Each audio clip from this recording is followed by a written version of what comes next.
Selamat pagi saudara sekalian. Senang bisa kembali berjumpa dengan saudara dalam Light of Revival, renungan firman Tuhan yang akan memberkati kita sepanjang hari ini. Mari kita melihat ayat kita, Kejadian 22 ayat 1 dan ayat yang kedua. Setelah semuanya itu, Allah mencoba Abraham. Ia berfirman kepadanya, "Abraham." Lalu sahutnya, "Ya Tuhan." Firman-Nya, "Ambillah anakmu yang tunggal itu yang engkau kasihi, yakni Ishak. Pergilah ke tanah Moria dan persembahkanlah dia di sana sebagai korban bakaran pada salah satu gunung yang akan kukatakan kepadamu." Ujian Abraham.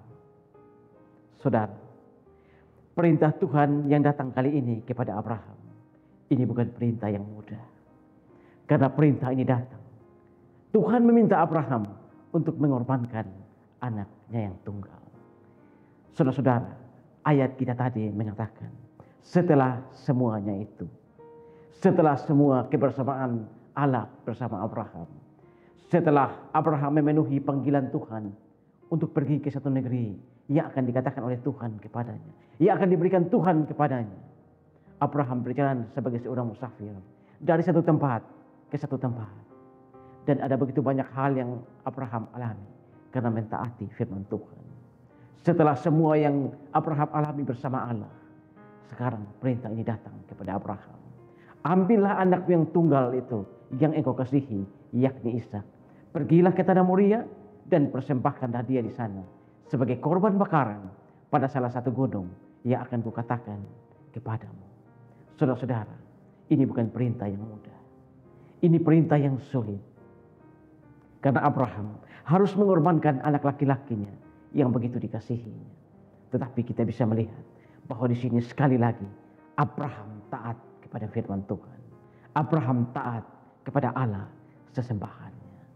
Saudara-saudara, ujian Tuhan kali ini kepada Abraham bukan untuk menunjukkan iman Abraham, tapi untuk mengungkapkan iman Abraham. Saudara, Tuhan ingin, Allah ingin membangun iman Abraham tahap demi tahap. Dan saudara-saudara, setelah menerima perintah ini, Abraham kemudian pagi-pagi benar dia membelah kayu, mengambil seekor keledai, lalu memanggil 2 bujang beserta Ishak anaknya. Lalu mereka pergi ke gunung yang ditetapkan oleh Tuhan. Saudara-saudara, setelah 3 hari perjalanan, lalu dilayangkanlah pandang oleh Abraham, terlihatlah gunung itu.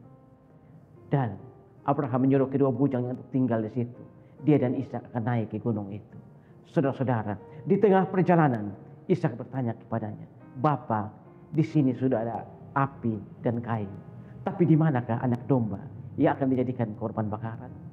Oh saudara-saudara, mungkin inilah pertanyaan yang paling tidak diharapkan oleh Abraham selama 3 hari perjalanan. Tapi saudara-saudara, Abraham dengan iman yang besar, dengan iman yang luar biasa, dia menjawab kepada Ishak, Allah yang akan menyediakan baginya korban bakaran.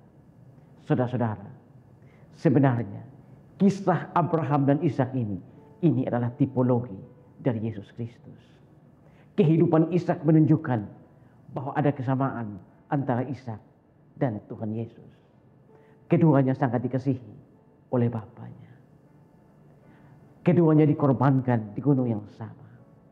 Keduanya membawa kayu naik ke gunung di mana mereka akan dikorbankan. Dan di atas gunung, keduanya menawarkan diri, memberikan dirinya menjadi korban persembahan. Saudara-saudara, namun terlepas dari semua itu, bagaimana kalau perintah itu datang kepada Tuhan? Bagaimana kalau perintah Tuhan itu datang kepada kita? Apa yang akan kita lakukan? Bagaimana kalau perintah Tuhan datang kepada kita untuk mengorbankan sesuatu yang paling berharga dalam hidup kita? Maukah kita melakukannya?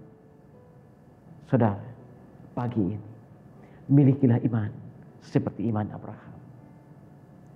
Dia rela untuk mengorbankan sesuatu yang paling berharga demi Allahnya. Dia taat pada perintah Tuhan tanpa protes. Dan Abraham melakukan perintah itu dengan keyakinan penuh bahwa Allah tidak pernah bermaksud jahat dengan memberikan perintah seperti itu. Amin. Tuhan, terima kasih untuk firman-Mu pagi ini.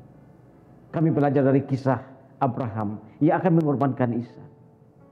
Abraham, sekalipun dia tidak tahu seperti apa perintah Tuhan ini, namun dia percaya bahwa Allah tidak seperti dewa-dewa pagan orang Kanaan yang selalu menuntut darah. Tapi Allah melakukan sesuatu dengan kasih. Terima kasih Tuhan, berikanlah kami iman seperti iman Abraham, agar ketika perintah Tuhan datang kepada kami melakukannya dengan ketaatan penuh kepada Tuhan. Kami melakukannya dengan hati yang dipersembahkan kepada Tuhan. Terima kasih Tuhan, dimuliakanlah Engkau di atas firman. Amin. Saudara, saya terus mengajak saudara untuk menjadikan firman Tuhan sebagai pelita dan terang di sepanjang jalan hidup kita. Tuhan memberkati kita semua.